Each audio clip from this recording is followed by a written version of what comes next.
14 hombres, 13 rifles, una ametralladora, apuntando hacia el pasillo de un hotel. Pero nunca apretaron el gatillo. Porque cuando las botas de las fuerzas federales irrumpieron esa mañana en Navolato, ya era demasiado tarde para intentar huir. Todo comenzó con un murmullo dirigido al aparato del Estado. Una llamada anónima al 89. Hay hombres armados, están aquí y no son de por aquí. 7 palabras bastaron para desatar el infierno. Eran las 7:27 de la mañana del miércoles 19 de noviembre.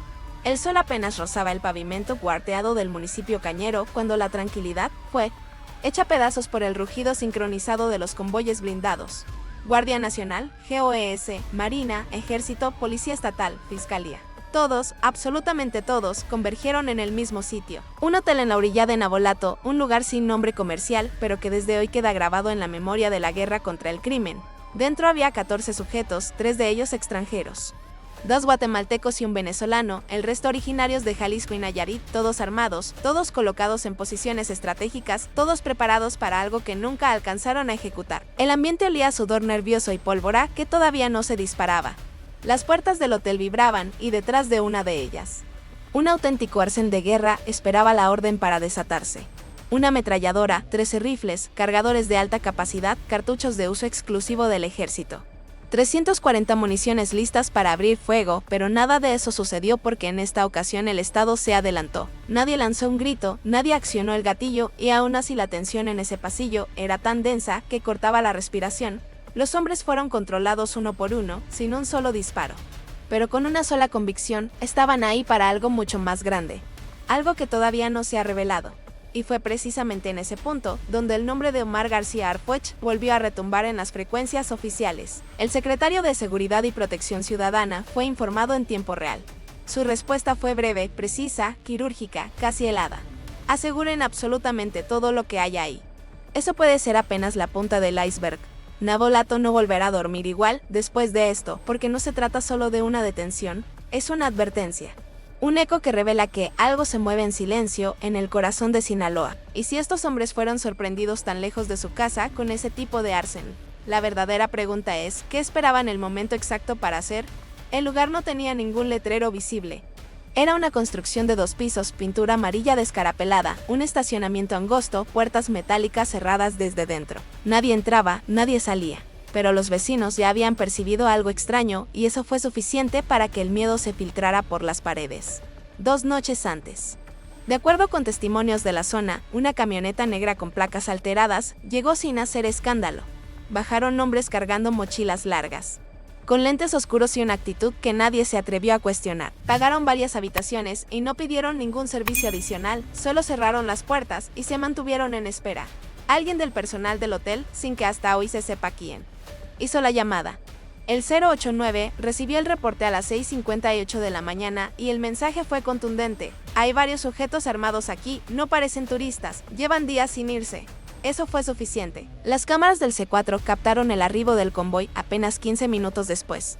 12 unidades, 54 elementos, entre ellos comandos del Grupo de Operaciones Especiales Sinaloa, GOES, Guardia Nacional. Personal de Marina y del Ejército. La indicación era clara, rodear, contener y verificar. Pero lo que sucedió cuando tocaron la puerta de la habitación número 7 cambió el tono de toda la operación. Uno de los agentes, un joven del GS con apenas un año de experiencia en campo, golpeó 3 veces con el puño. Del otro lado, no respondieron con palabras. Respondieron con un sonido metálico inconfundible, el de un cargador siendo acoplado al arma. Clac. La duda se convirtió en certeza. No eran simples sospechosos, eran sicarios listos para resistir. En ese momento, se activó el protocolo de irrupción. Los elementos aseguraron las salidas, cubrieron ventanas y coordinaron un ingreso simultáneo.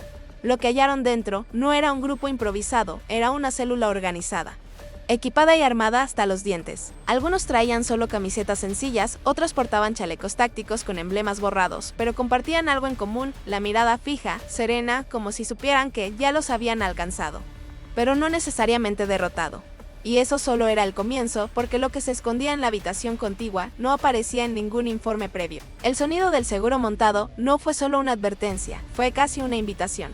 A las 7:42 de la mañana, los comandos ejecutaron la entrada táctica. 3 golpes secos, silencio absoluto y después la irrupción controlada. El primer equipo entró con escudos y armas cortas. Detrás avanzaron los elementos con visores térmicos. El pasillo olía a humedad, metal viejo y temor acumulado. Dentro de la habitación 7, la escena era pesada. Ropa tirada, mochilas tácticas abiertas y una mesa con planos dibujados a mano. Pero lo que más les heló la sangre no fueron los objetos. Fueron las miradas. 14 hombres giraron la cabeza al mismo tiempo. Uno por uno, sin gritos, sin gestos exagerados. Solo se voltearon y aguardaron. Uno de ellos, el más alto, cabeza rapada, piel marcada por el sol, dio un paso al frente. Llevaba una ametralladora colgada al pecho y en los ojos la seguridad de alguien que ya ha pasado por demasiadas guerras. ¿Qué están esperando? Ya nos vieron. Eso dijo en un español perfecto, sin acento origen, con un tono neutro, casi frío. El agente del West al frente, identificado como el sargento Castañeda, respondió sin palabras. Levantó el arma, luego apuntó al piso y ordenó todos al suelo. Ahora, pero nadie se movió. Durante casi 10 segundos, el tiempo pareció detenerse hasta que uno de ellos, el venezolano según el reporte posterior, se dejó caer hacia atrás simulando un desvanecimiento. Ese gesto fue suficiente para que el resto bajara las armas, o al menos lo aparentara. Lo que vino después fue una calma tensa a punto de romperse. Los comandos ingresaron a las demás habitaciones y ahí encontraron el segundo núcleo. 3 hombres agazapados, con las manos sobre una caja metálica. En su interior había una cinta de cartuchos calibre 7.62 x 51, munición de uso exclusivo del ejército, prohibida para civiles, diseñada para causar daño letal. Uno de los elementos de la Guardia Nacional intentó asegurarla, pero al tocar la caja, uno de los detenidos lanzó un golpe seco y por un instante, la escena estuvo a nada de salirse de control. Gritos contenidos, un forcejeo breve, un golpe de culata al rostro y luego otra vez el silencio. El sujeto quedó tendido en el piso, con sangre resbalando por la ceja y una frase susurrada entre dientes. No tienen idea de con quién se metieron. Esa advertencia quedó registrada en el audio ambiental y fue enviada de inmediato al centro de mando porque no se trataba de infractores comunes, no eran vendedores aislados, eran parte de algo más grande. Y lo que revelaron minutos más tarde resultó aún más preocupante. Luis Castañeda tiene 28 años. Nació en Guasave, pero está asignado en Culiacán. Es sargento operativo del GS y su especialidad es la irrupción urbana. Lleva 5 años pateando puertas en lugares donde muchos prefieren no entrar. Esa mañana fue el primero en cruzar el umbral del hotel en Navolato. Nunca ha disparado por impulso, pero ese día estuvo al borde. Cuando vi sus ojos supe que no era su primera misión. Estaban entrenados, estaban listos. Eso contó después, con la voz todavía temblorosa. A su lado, la agente Mariana Suárez, de 24 años, recién incorporada al equipo de contención de la Guardia Nacional. Estaba ahí por decisión personal. Su padre desapareció en Nayarit en 2017 y desde entonces juró no voltear la mirada. Esa mañana le tocó abrir la habitación 9 y ahí encontró algo que todavía la despierta en pesadillas. Tenían las armas envueltas en cobijas como si fueran bebés. No decían nada, solo observaban. Me sentí invisible, como si ya supieran que íbamos a llegar. De los 14 detenidos hay uno que no encaja del todo con el resto. Es más joven, no rebasa los 21 años, lleva tatuado un mapa en el antebrazo izquierdo y aunque fue de los primeros en tirarse al suelo, su mirada era distinta. No era miedo, no era resignación, era cálculo. No soy el jefe, solo soy el que manda el mensaje. Eso dijo mientras le colocaban las esposas. Nadie supo si hablaba en serio o si solamente estaba haciendo la voz de alguien peor. La mayoría de los arrestados venían de Jalisco y Nayarit, pero su acento estaba difuminado. Parecían haber recorrido varios estados. Traían identificaciones falsas y, de acuerdo con cruces de información, ninguno presentaba antecedentes penales registrados. Pero si había algo mucho más inquietante, sus teléfonos estaban limpios, demasiado limpios, sin fotografías, sin contactos, sin historial de navegación. Como si hubieran sido formateados esa misma madrugada, como si alguien ya supiera que el operativo se acercaba. La coincidencia abrió una nueva línea de investigación, una que no solo apuntaba a los detenidos, sino a lo que se escondía detrás de ellos, a quién los envió, quién los recibiría, porque los protagonistas visibles pueden ser solo la fachada. Y lo que vino a continuación rompió por completo la lógica habitual de un operativo. Navolato no era su destino final, era solo una estación de paso, un punto estratégico entre el silencio y el caos. Los 14 no llegaron juntos, fueron arribando en grupos de 3 o 4, en vehículos distintos con placas de Nayarit, Jalisco y Sonora. Algunos utilizaron transporte público, otros rentaron camionetas desde Mazatlán, pero todos compartían el mismo punto de reunión, ese hotel sin nombre. Durante 3 días casi no salieron.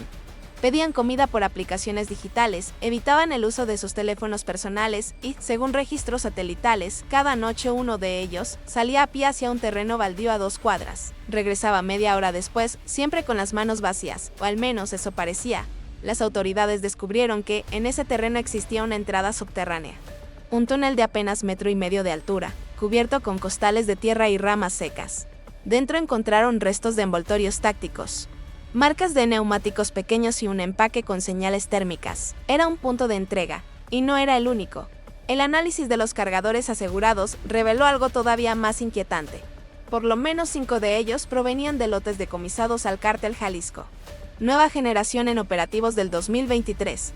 Otros 3 coincidían con aseguramientos realizados en Nayarit y Zacatecas. No eran armas nuevas, eran armas recicladas, redistribuidas y enviadas con un propósito muy claro. Además, entre las pertenencias de uno de los extranjeros, el venezolano, se localizó una hoja doblada con coordenadas escritas a mano. 7 puntos marcados, 3 en Navolato, 2 en Culiacán, 1 en Guasave y el último en la franja costera. El papel estaba manchado con aceite de arma y en la esquina inferior derecha aparecía una sola palabra: relevo. Los analistas de inteligencia no tardaron en trazar la conexión. Navolato formaba parte de una ruta silenciosa, una red de movilización de células itinerantes. Grupos de choque que se hospedan en hoteles de paso, reciben instrucciones, forman comandos temporales y se disuelven en cuestión de días. Pero esta vez algo falló o alguien habló de más. El hecho de que 3 de los detenidos fueran extranjeros no es un detalle menor, muestra que el grupo no se limita a operar solo dentro de México, sino que está articulado a través de una estructura transnacional. Y eso, según Arfuch, transforma una simple detención en una señal de alerta continental. Porque, si Navolato es nada más un nodo, ¿cuántos puntos como ese siguen activos sin ser detectados? A las 10:17 de la mañana, mientras los peritos revisaban las mochilas tácticas de los detenidos, encontraron algo clave: una memoria USB escondida dentro de una linterna táctica falsa, con un solo archivo RIG y STRO-operativo-final.doc. Lo que había dentro no era un plan de ataque puntual. Era algo todavía más perturbador: un calendario, fechas, nombres clave y locaciones distribuidas en 3 estados: Sinaloa, Nayarit y Chiapas. En cada línea se repetía el mismo patrón: equipo rotativo, 14 integrantes, duración 72 horas, contacto nivel 3, entrega móvil. Y al final de cada instrucción aparecía una palabra en mayúsculas: reconfigurar. Ese término encendió las alertas en las oficinas de seguridad nacional porque es una palabra reservada, utilizada por células de avanzada, aquellas que se infiltran, ejecutan y luego desaparecen sin dejar huella. La estructura era exacta, casi de tipo militar. Y lo más desconcertante fue esto: al menos 4 de los nombres clave coincidían con otros operativos recientes en la zona sur del país. Misiones que se consideraban aisladas. Casos que hasta ese momento no se habían vinculado entre sí. Pero ahí no acabó. En uno de los teléfonos celulares asegurados, el más viejo, el más sencillo, se recuperaron mensajes borrados mediante un programa forense. Uno de ellos decía: la presión subió, el jefe pidió recorte. Salgan antes del 20 o cambien la cara. Cambiar la cara. Para el equipo de Arfuch, eso solo podía significar una cosa: identidades falsas en rotación. Y lo confirmaron esa misma tarde. 2 de los detenidos portaban credenciales mexicanas legítimas, pero registradas a nombres de personas fallecidas en 2022, una en Guerrero y otra en Tijuana. Las tarjetas tenían los chips activos y habían sido usadas en farmacias, tiendas y hoteles durante los últimos 3 meses. Alguien las mantenía vigentes, alguien las financiaba. Fue ahí cuando apareció una conexión que nadie esperaba. Una empresa de seguridad privada con domicilio en Guadalajara, anteriormente ligada a licitaciones con gobiernos municipales, hoy aparentemente desaparecida, pero en cuyos registros figuraban los mismos RFC de facturación que uno de los celulares guardaba en sus notas. La hipótesis comenzó a tomar forma. Los 14 no eran simples sicarios, eran piezas de una red mucho más amplia. Una red con dinero legal, cobertura empresarial y la capacidad de moverse como si fueran invisibles. El Estado acababa de rasgar solo la primera capa y lo que se veía debajo no tenía rostro, pero sí dirección. La notificación llegó directo a la línea segura del despacho y a las 11:33 la voz de Omar García Arfuch resonó por primera vez en la frecuencia táctica. El operativo es exitoso. Pero no es el final, es el inicio de una intervención total. Su tono no era de celebración, era calculado, quirúrgico, porque Arfuch ya había visto ese patrón antes. Detenciones limpias, células itinerantes, armas recicladas y una estructura invisible que sigue activa detrás del humo. Su primera orden fue inmediata: Soliciten intervención forense digital a nivel nacional. Quiero cada píxel de esa USB analizado antes de la medianoche. Su segunda instrucción fue todavía más firme. Ninguna autoridad local se queda a cargo de las custodias clave. Traslado directo a instalaciones federales bajo supervisión dual de Marina y FGR. En menos de 90 minutos, Navolato dejó de ser solo un municipio operativo. Se convirtió en un nodo estratégico bajo cerco federal. Drones sobrevolaron posibles rutas de escape. Se instalaron filtros carreteros entre Angostura y Culiacán y se pidió apoyo de inteligencia en aeropuertos secundarios del estado. Porque si estos hombres tenían respaldo internacional, la respuesta del estado tenía que estar al mismo nivel. En conferencia de prensa, Arfuch fue directo. Lo que encontramos hoy no es un caso aislado, es una muestra, una prueba de que las células criminales intentan reconfigurar su forma de operar. Pero nosotros no vamos a ceder ni un metro más. La frase se transformó en encabezado en menos de una hora y en redes sociales comenzó a replicarse con fuerza. Pero lo más contundente no fue lo que se dijo frente a las cámaras, sino lo que expresó en privado durante la sesión ampliada del Gabinete de Seguridad esa misma noche. No quiero titulares, quiero resultados. Estas células se están moviendo con una precisión que sugiere respaldo institucional. Y si hay alguien del sistema colaborando, lo vamos a encontrar. A partir de ese momento, el operativo cambió de nombre. Dejó de llamarse solo Navolato 1 y pasó a denominarse Operación Silencio Roto con 3 objetivos definidos. 1. Identificar los vínculos financieros. 2. Desmantelar la logística regional. 3. Exponer posibles conexiones políticas. Si las hubiera. Porque Arfuch lo entiende mejor que nadie. Cuando el crimen organizado deja de disparar a cielo abierto y empieza a infiltrarse, la guerra cambia de forma y también tiene que transformarse la forma de enfrentarla. El hotel quedó desocupado, pero no precisamente en silencio. Los vecinos comenzaron a hablar apenas unas horas después de la operación. Los rumores se convirtieron en certezas. La calle donde ocurrieron las detenciones, una vialidad olvidada entre cañaverales, fue rebautizada por la gente como el Corredor de los Fantasmas. No por los sicarios, sino por lo que dejaron atrás. Algunos aseguran que, las noches previas, se escuchaban radios con claves. Otros dicen haber visto camiones sin logotipos, descargando cajas pesadas a medianoche. Nadie reportó nada. El miedo suele hablar en voz baja y tiene la costumbre de guardar silencio. Pero esta vez el miedo cambió de dirección. Los mismos que callaban comenzaron a sentir algo distinto, que por fin alguien estaba escuchando. Las primeras repercusiones llegaron rápido. En Culiacán, apenas 2 días después del operativo, una bodega fue abandonada sin explicación. Dentro quedaron cajas tácticas, chalecos sin insignias y 3 bidones con gasolina marcada. Era una casa de espera, ahora vacía. En Mazatlán, una empresa de transporte express canceló sus operaciones nocturnas. 3 de sus choferes renunciaron al enterarse de que uno de los detenidos había utilizado su servicio semanas antes. Y en Nayarit, donde se sospecha que una parte de la célula fue reclutada, una preparatoria reforzó su equipo de seguridad privada. Uno de los jóvenes capturados llevaba documentos escolares en su mochila. Tenía cara de estudiante, pero vivía como infiltrado, porque eso fue lo que este operativo dejó al descubierto. El crimen ya no siempre llega con pasamontañas. A veces se esconde detrás de una mochila escolar, detrás de un uniforme de vigilancia privada o en un acento extranjero aprendido en la frontera. En el mundo criminal, el impacto fue todavía más profundo. La detención simultánea de 14 hombres bien armados, con conexiones documentadas a rutas compartidas entre Jalisco, Nayarit y Sinaloa, desató un efecto dominó. Informes de inteligencia registraron movimientos inusuales en al menos 3 estados, vehículos abandonados, casas de seguridad vaciadas y mensajes interceptados que hablaban de un repliegue táctico urgente. En esas redes criminales, la instrucción es clara. Nos descubrieron. Muévanse, reinicien. Pero no es tan fácil reiniciar, porque en esta ocasión no fue solo un decomiso, fue un mensaje. Una advertencia dirigida a todas las células silenciosas. El Estado ya no solo las persigue, ahora las detecta antes de que puedan actuar. Y eso, en una guerra asimétrica. Se parece mucho a una victoria. Sin embargo, lo que sucedería días después dejaría claro que el adversario todavía no está dispuesto a rendirse. La noticia estalló antes del mediodía. Quedan 14 sicarios en Navolato. 3 son extranjeros. Y aunque los encabezados buscaban el impacto inmediato, lo que realmente estremeció al país fue la imagen. 14 hombres esposados y formados contra el muro descascarado de un hotel olvidado, rodeados de rifles, cintas de munición y la sombra evidente de un miedo contenido. Las redes sociales se incendiaron.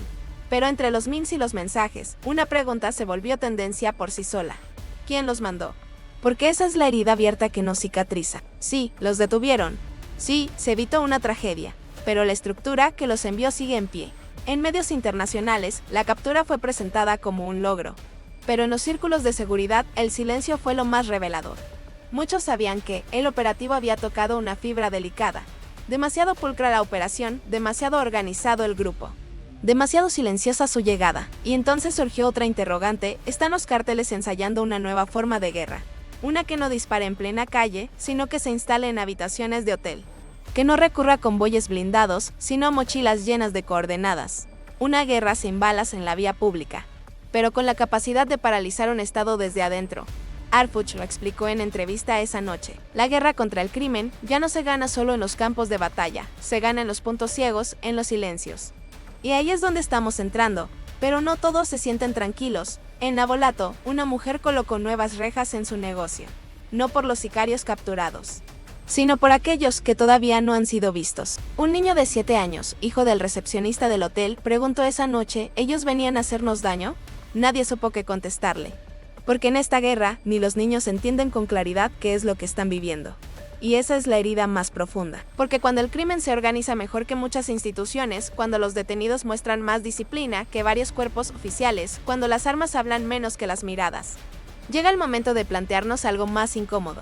¿Qué está fallando y hasta cuándo podremos detenerlo? El operativo fue exitoso, sí, pero el eco de esa escena: 14 hombres, 3 extranjeros, un Arsenal y una red todavía sin nombre, seguirá retumbando mucho después de que este video termine. Porque esta historia no se cierra con una detención, se cierra con una pregunta que no deja dormir.